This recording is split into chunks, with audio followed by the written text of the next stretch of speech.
세상이 줄 수 없는 진정한 평안과 생명의 기쁨을 주님 말씀 앞에 나아가는 저와 여러분 가운데 주님께서 큰 은혜로 채워주실 줄 우리 주님의 이름으로 축복을 드립니다. 여러분, 인간이 극한의 공포를 느끼는 높이는 11m 정도라고 합니다. 건물의 한 3층 높이에 해당되는데 이런 기준이 생긴 그 근거와 이유가 무엇일까요? 적어도 아마도 경험과 인지의 그 근거를 두고 있는 것 같습니다. 적어도 1층과 2층에서는 내가 뛰어내린다 하더라도 내가 어떻게 내 몸을 보호할 수 있을 것이다 라고 하는 어떤 경험이 근거가 되어서 그렇게 뭐 두려움을 느끼지 않지만 3층이 되는 높이부터는 좀 두렵기 시작하죠. 그래서 내가 떨어지면 어떻게 될까? 내가 살아날 수 있을까? 그렇다고 이제 굳이 시험하지 않기를 주님으로 권면을 드립니다. 굳이 할 필요 없죠. 이제 11m 정도가 가장 두려움을 느끼는 높이인데 그럼 그 이상의 높이들은 어떨까요? 12m 이상 되는 높이들에 대해서는 같은 강도의 두려움이라고 합니다. 그런데 이것이 왜 그러냐면 우리는 이 두려움을 우리 경험과 인지의 근거를 가지고 판단하기 때문에 그렇다고요. 더 높은, 예를 들어서 우리가 뭐 이렇게 우주에서 지구를 바라보면 그 깊이가 아니면 또 넓이가 아니면 그 거리가 뭐 11m보다 훨씬 더 먼 거리지만 거기에 대한 두려움을 느끼기보다는 어떤 느낌을 경험하게 됩니까? 신비로움과 또 새로움에 대한 또 호기심에 대한 경이로움을 느끼게 되죠. 왜 그럴까요?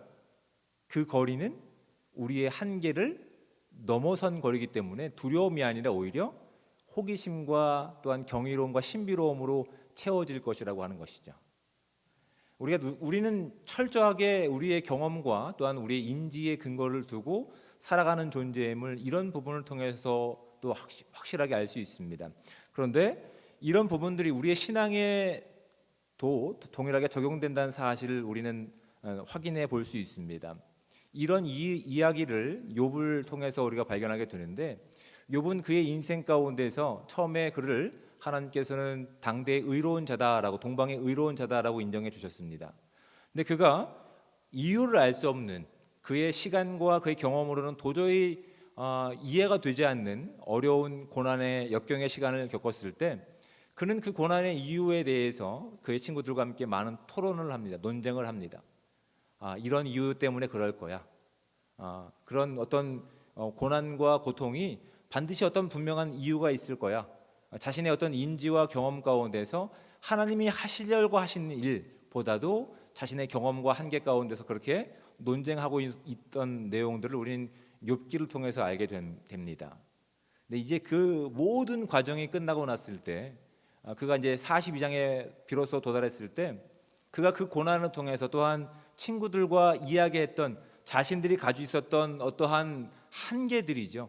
하나님을 찬양하고 또한 섬기는 자들 가운데 꼭 복 주시는 분이어야 됩니다라고 하는 한정, 제안을 한 내용 가운데서 비로소 그가 고난의 시간, 근데 그 고난의 시간 가운데 함께 하셨던 하나님을 통해서 이렇게 고백합니다. 이제 욥기 42장 1절부터 6절까지 말씀인데 이제 5절과 6절 말씀 가운데 이렇게 얘기합니다. 내가 말하겠사오니 주는 들으시고 내가 주께 묻겠사오니 주여 내게 알게 하옵소서. 내가 주께 대하여 귀로 듣기만 하였사오나 이제 눈으로 주를 배움나이다.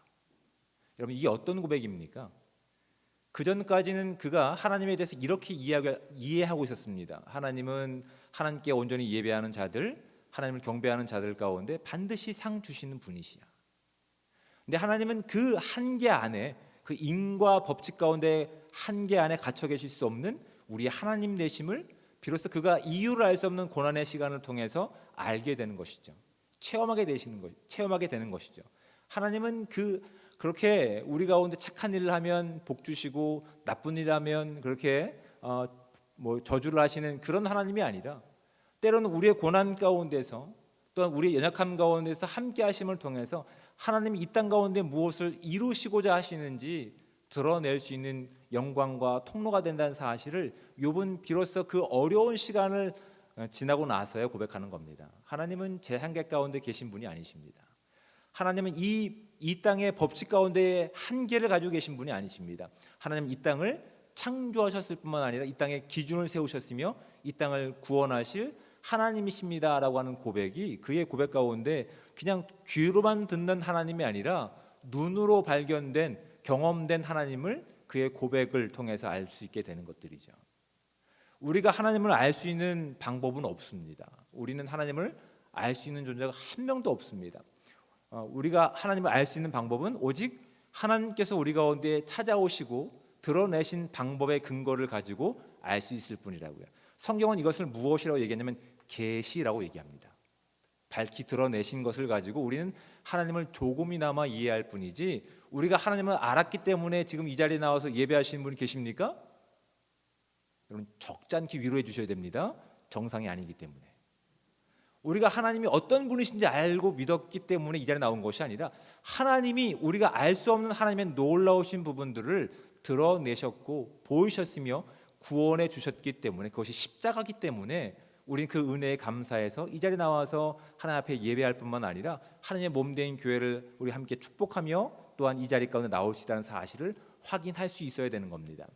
하나님이 어떤 분이신지 어느 누구도 알 수 없기 때문에 하나님께서는 특별히 구약에서 당신을 드러내시는 계시들을 우리 가운데 보내주셨습니다. 그 대표적인 예들이 뭡니까? 믿음의 사람들을 세우신 것이죠. 믿음의 사람들을 세우셔서 그들 가운데 이 땅에서 누리는 어떤 복에, 어떤 그들의 인생을 전부 걸라고 하는 것이 아니라, 하나님이 누구신지를 그들의 삶을 통해서 알게 하셨을 뿐만 아니라 하나님이 왜 이 땅 가운데 찾아오시려고 하는지, 왜 이 땅을 만나 주셨는지, 또한 그들의 믿음의 사람들을 직접 세워 주셨는지를 그들의 인생을 통해서 온 인류가 경험하고 알 수 있는 은혜를 주신 것이라고. 그것이 계시의 사건이라고요. 믿음의 사람을 선택하신 것뿐만 아니라 이스라엘 민족을 선택하신 것도 마찬가지입니다. 하나님이 이 땅 가운데 하시려고 하시는 의도가 무엇인지를 우리 가운데 분명히 보여주시려고 하는 것들이 이 계시 가운데 담겨서 믿음의 사람을 선택하신 것이고, 이스라엘 백성을 선택하신 겁니다. 그리고 그것으로도 부족해서 하나님께서는 그 이스라엘 민족 가운데 어떠한 징표를 주십니까? 성막이라고 하는 또한 징표를 주십니다. 그런 계시를 주십니다. 여러분, 성막은 무엇을 의미할까요? 죄로 인해서 하나님과, 거룩하신 하나님과 함께할 수 없는 우리의 신분과 우리의 상태이며 수준이지만, 하나님은 우리를 그렇게 죄악 가운데서 심판받는 것으로 만족하시는 것이 아니라, 그 죄가 있음에도 불구하고 하나님은 그 죄의 문제를 당신이 해결하실 것이기 때문에, 그 죄의 문제에 있음에도 불구하고 인간 가운데, 이 심판받는 세상 가운데 찾아오시고자 약속하셨던 하나님의 계획하심이 그 성막 가운데 있는 겁니다. 죄로 인해서 거룩하신 하나님을 만나면 우리는 심판받고 멸망받을 수밖에 없지만, 하나님의 사랑은 그 사랑하는 대상인 이 죄로 얼룩진 세상 가운데서 거리를 두는 것이 아니라 하나님은 찾아오기를 기뻐하시는 거라고요. 우리 안에 들어오기를 원하시는 것이 하나님의 마음이라고요. 놀랍지 않으십니까? 하나님은 그 사랑의 은혜를, 그 계시를 성막 가운데 담으셔서 우리 가운데 함께 하시는 것이 하나님의 놀라운 은혜이며 하나님의 앞으로 하실 일에 대한 예표임을 우리는 말씀을 통해서 확인하게 되는 겁니다. 이 성막이 오늘 본문 가운데 등장하는 성전의 기초가 되는 겁니다. 하나님이 함께 하시는 것, 우리가 감당할 수 없는 그 영광과 크심이 하나님께서 함께 하시는 그 어떤 창조의 장소로, 또한 하나님의 만남의 장소로, 거룩함의 장소로 그렇게 성전이 그렇게 우리 가운데 허락된 것이죠. 근데 이 성전을 누가 처음 마음 가운데 품고 기도했습니까? 다윗이죠. 다윗은 자신의 왕궁을 다 건설하고 나서 하나님에 대한 관계를 본인이 확인하는 겁니다. 나는 이렇게 좋은 곳에서 이렇게 편하게 있지만 정말 자신에게 이 길까지, 또한 이 자리까지 인도하신 그 하나님에 대한 간절한 애끓는 마음이 하나님께서 함께 하시는 우리의 만나는 장소를 만들었으면 좋겠다라고 하는 그 간절한 간구가 있었죠. 하나님 앞에 간구합니다. 제가 하나님을 위한 성전을 건축하기 원합니다. 근데 하나님께서 어떻게 하십니까? 다윗은 피로 물든 삶이었기 때문에 그의 마음을 받아주셔서 그의 대가 아니라 그의 아들의 대에 솔로몬 왕 때 그 성전을 건축하는 것을 허락하십니다. 그래서 하나님께서 죄로 인해서 피로 물든 이 땅 가운데 창조주이시지만 그 죄로 인해 물들어서 죽음으로 끝날 수밖에 없는 이 땅이지만 하나님의 놀라운 은혜와 사랑은 그 가운데 함께 하시기로 약속을 하신 것이죠. 근데 여러분, 우리가 아무리 큰 열정을 가지고 준비된 것을 가지고 하나님을 담을 수 있을까요? 그럴 수 없습니다. 그래서 성막을 이렇게 그들 가운데 허락하셨을 때도 하나님께서 성막에 대한 구체적인 내용까지 다 계획하시고 디자인하셨습니다. 성전은 어떨까요? 성전도 마찬가지입니다.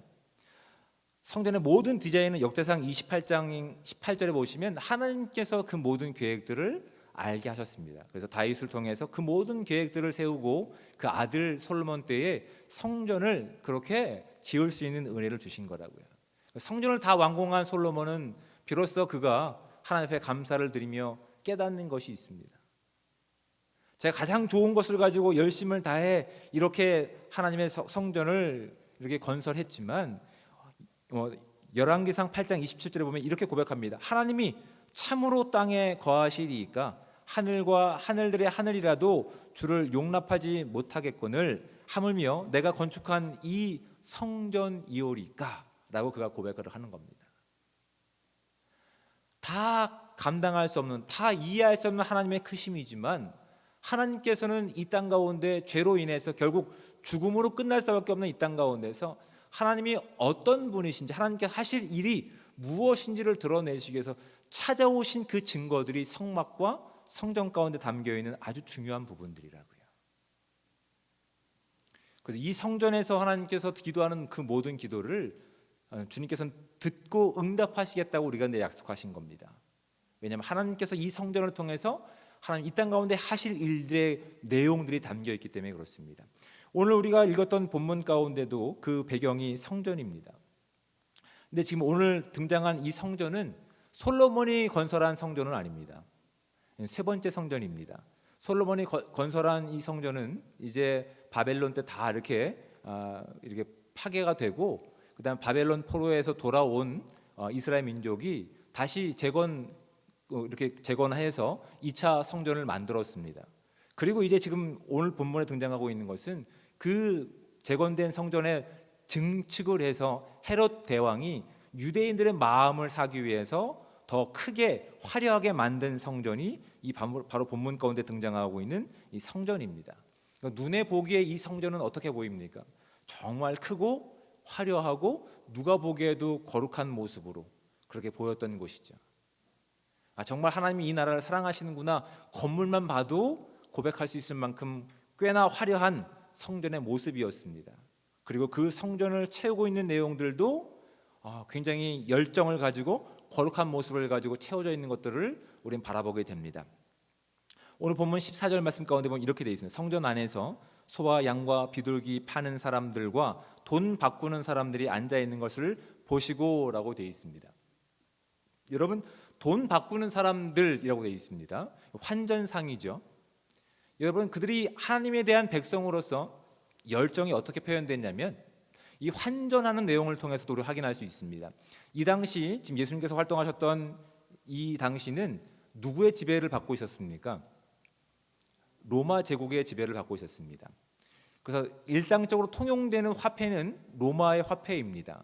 로마의 화폐는 오늘날처럼 이렇게 지폐가 있는 것이 아니라 다 동전으로 돼 있었죠. 무게를 따라서 그 값어치가 정해졌는데 그 동전에는 어떤 모양이 새겨져 있었냐면 로마 황제의 흉상이 새겨져 있었습니다.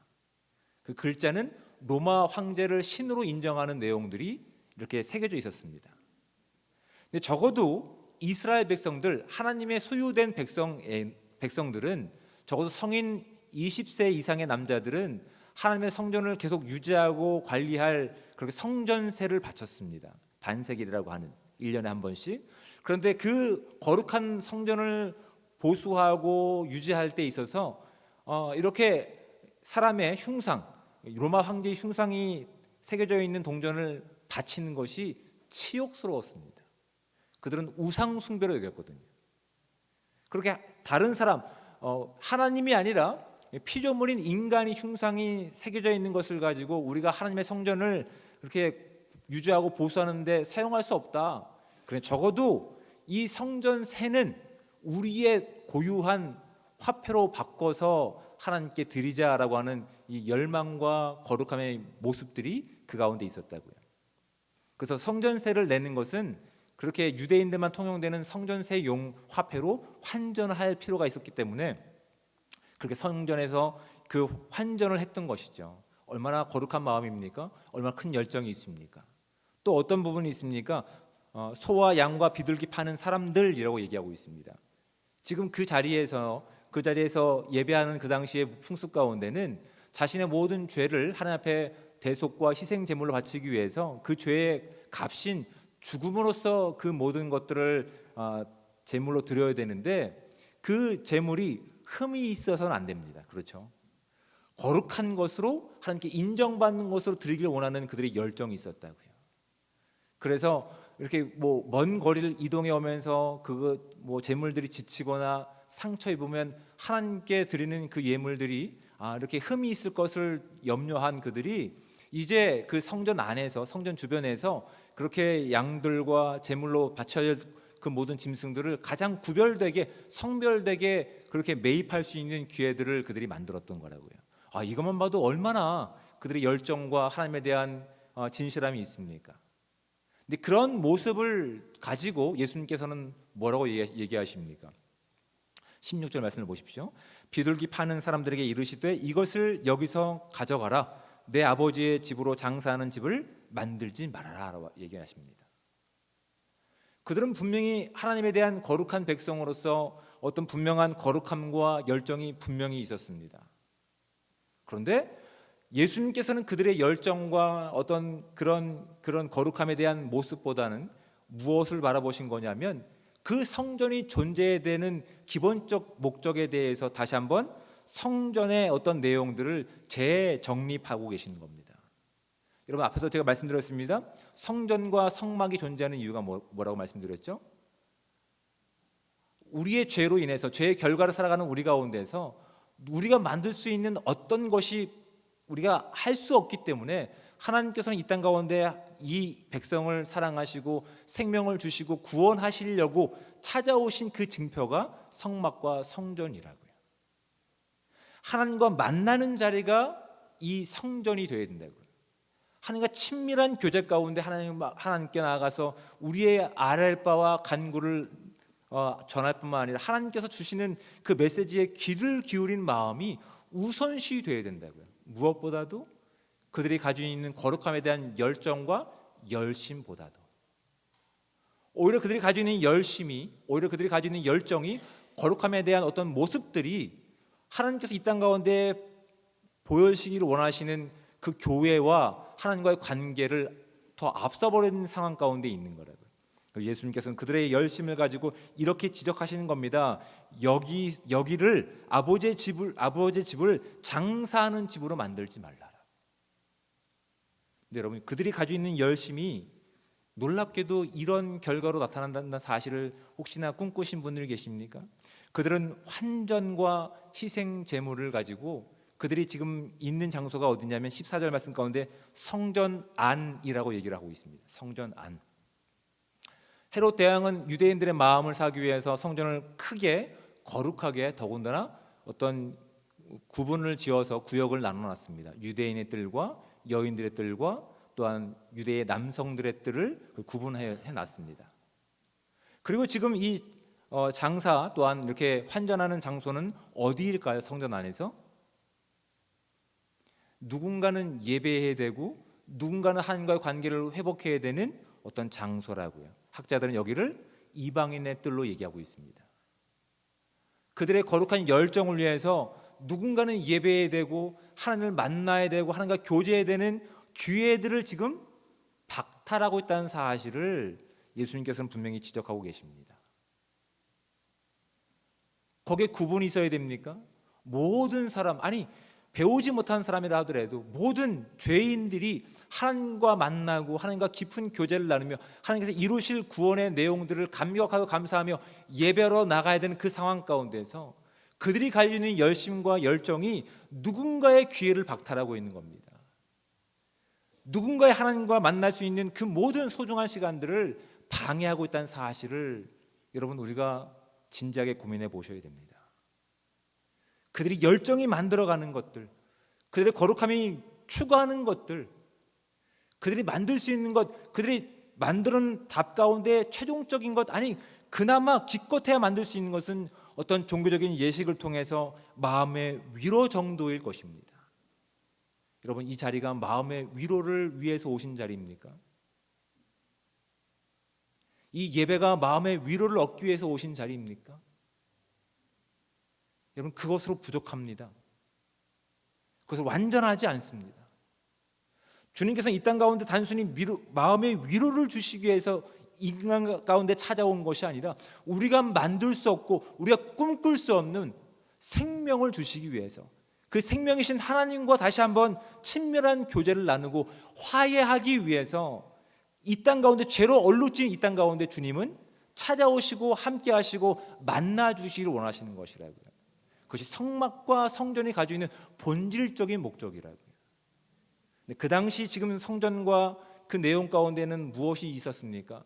하나님과의 관계가 아니라 자신들의 열정과 종교적인 예식들로 채워져 있다는 사실을 예수님께서는 지적하고 계시는 겁니다. 오히려 그 열정이 누군가 하나님의 은혜를 만나고 누군가 하나님의 구원을 힘입을 수 있는 그 모든 자리를 지금 박탈하고 있다는 사실을 우리가 성경을 통해서 확인하게 되는 것들이라고요. 여러분, 저와 여러분들은 적어도 지금 이 자리 가운데서 주님께서 이루신 놀라운 구원의 역사와 그 생명과 부활 때문에 이 자리에 나온 줄 믿습니다. 그렇다면 저희와 함께 하시는 그 하나님이 계시는 이 자리라고 한다면 이 예배, 우리가 지금 드리는 이 예배에 진정한 우리가 추구해야 될 필요와 욕망과 갈증들은 무엇인지를 점검해 볼 수 있는 저와 여러분들 되시기 바랍니다. 귀한 예배 시간이지만 더 중요하게 확인되어야 될 내용들이 무엇일까요? 이 예배를 가능하게 하신 분이 우리 주님이시구나. 서로 다른 우리이지만 한 마음과 한 뜻으로 예배할 수 있는 은혜를 주신 것이 우리 하나님이시구나. 우리의 죄로 인해서는 죽을 수밖에 없지만 하나님께서 오늘도 예배할 수 있는 은혜 가운데, 그래서 생명의 주가 되시기 위해서 죽으셨다가 부활하셔서 우리의 산소망이 되신 분이 우리 아버지실 뿐만 아니라 우리의 구원자이실 뿐만 아니라 우리의 창조주신 하나님이시구나를 고백하기를 주님께서 기뻐하시는 겁니다. 예수님께서는 잘못된 종교적인 열심과 열망을 가지고 있는 그들 가운데 예수님께서는 잘못된 성전 문화에 대해서 분노하고 계시는 겁니다. 예수님께서 이 땅 가운데 찾아오신 본질적인 목적은 괜찮아 보이는 예식이 아니었습니다. 사람들이 보기에 그냥 마음의 위로만 주고 끝나는 것이 아니었습니다. 이 땅 가운데 진정한 생명을 주시기 위해서, 죄로 인해 끊어졌던 하나님과의 관계를 회복하시기 위해서 성전과 성막을 주셨던 것처럼 이제 이 교회는 오직 예수 그리스도의 십자가의 대속하심과 부활하신 그 은혜를 경험한 모든 공동체가 하나님의 은혜와 그 하신 일에 대한 감격을 가지고 나아가기를 원하시는 그 마음이 이 성전을 정화시킨 사건 가운데 있었다고요. 그 말씀이 19절 말씀입니다. 예수께서 대답하여 이르시되 너희가 이 성전을 헐라 내가 사흘 동안에 일으키리라. 그들이 만든 열정과 어떤 거룩함에 대한 동기로는 도저히 이룰 수 없는 하나님의 놀라운 구원의 대속하심과 그 생명이 지금 저와 여러분 가운데 분명하게 있어야 됩니다. 사람들이 보기에 거룩하게 보이는 어떤 외식적인 모습보다 우리 안에 무엇이 확인되고 회복되어야 됩니까? 죄로 인해 하나님을 찾지 못하는 우리 가운데 하나님이 그렇게 찾아오셔서 하나님이 하실 일들을 이 예배 가운데 확인시켜 주시는구나. 이 교회 가운데 확인시켜 주시는구나. 그럼 여러분, 우리가 무엇을 고백해야 됩니까? 괜찮아 보이는 이런 모습이 아니라 우리 안에 숨겨져 있는 죄악들입니다. 하나님과 함께 할 수 없는 우리의 숨겨진 죄악들, 하나님께서 들춰내시는 그 죄악들, 그 문제 때문에 하나님과 함께 하지 못하는 문제가 우리 가운데 있다면 우리는 이 예배하는 형식보다 우리의 마음을 치며 회개하며 주님 앞에 나아가서 하나님, 우리에게 그 어떤 근거가 없음에도 불구하고 주님께서 우리 가운데 이 예배할 수 있는 자리 가운데 초청해 주셨사오니 감격과 감사를 가지고 다른 누군가의 희생을 요구하며 나의 잠깐의 만족을 구하는 것이 아니라 내가 진정한 회개자가 되어서, 내가 진정한 희생제물이 되어서 주의 생명을 드러낼 수 있는 그 삶이 되기 원합니다. 간구할 수 있는 삶이 되실 줄 믿습니다. 그것이 주님께서 기대하시는 이 교회의 목적입니다. 그 예배의 목적입니다. 나의 만족을 위해서 누군가를 희생시키는 것이 아니라 이 안에 우리가 만들 수 없는 하나님의 용납하심과 거룩하심이 회복되었기 때문에 서로 가지고 있었던 담과 어떠한 장벽들을 다 허무신 십자가의 능력이 우리 가운데 있기 때문에 이 예배는 진정한 기쁨과 감사가 있어야 됩니다. 누군가를 희생시키는 것이 아니라 내가 진정한 희생제물이 되어서 주님께 기쁨을 가지고 나갈 수 있는 우리 모두가 될 수 있어야 됩니다. 이 예배 가운데 진정한 사랑으로 용납하심이 있을 때 주님께서 그 시대 가운데 성전과 예배를 회복하신 목적들이 저와 여러분 가운데 온전히 회복될 수 있는 은혜가 저와 여러분 가운데 충만하게 임하시기를 우리 주님의 이름으로 축복을 드립니다. 그럴 때 이 교회 가운데, 이 세상 가운데, 이 시대 가운데 우리를 통해서 이루실 하나님의 목적, 우리를 사랑하시기에 찾아오신 하나님의 놀라운 사랑들이 이 교회를 통해서 먼저 회복될 뿐만 아니라 이 온 세상 가운데 그 사랑을 증거할 수 있는 은혜의 삶 되시기를 주님의 축복을 드립니다. 이 은혜가 저와 여러분 가운데 온전히 임하시기를 우리 주님으로 축복을 드립니다. 기도하겠습니다. 사랑의 하나님, 은혜와 사랑에 감사합니다. 죄인 되었던 저희들을 그냥 방치하신 것이 아니라 사랑하시기에 이 땅에 찾아오신 주님, 그 죄의 무게와 그 허물들을 주님의 십자가 가운데 다 갚아주시고 부활하셔서 이제 그 생명의 능력으로 오늘 하루를 살게 하신 그 능력을 감사합니다. 이제 우리가 가지고 있는 어떤 이해와 어떤 모습 가운데 하나님을 제한하는 것이 아니라 하나님 보이신 십자가의 그 능력 가운데서, 그 무한한 그 능력 가운데서 마음껏 찬양하며 내가 감사의 기쁨을 가지고 누군가에게 그 복음을 전할 수 있는, 누군가에게 그 생명을 전할 수 있는 진정한 온전한 예배자, 주님께 찾으시는 진정한 성도의 삶이 될 수 있게 도와주셔서 우리가 이 시간 위에 보여지는 내용 가운데서 우리가 그것을 목적하는 것이 아니라 우리 안에 먼저 숨겨졌던 모든 죄악들을 다 끄집어내고 주님 앞에 간구할 수 있는 진정 복된 성도들을 될 수 있게 도와주셔서 주님께서 이루신 십자가를 통해서 그 사랑을 가지고 서로 용납하며 사랑하며 주의 영광을 올려드릴 수 있는 거룩한 공동체 될 수 있도록 주님 함께하여 주시옵소서. 주님께서 가장 기뻐하는 교회가 되기를 원하오며 사랑이 많으신 예수 그리스도의 이름으로 기도드립니다. 아멘.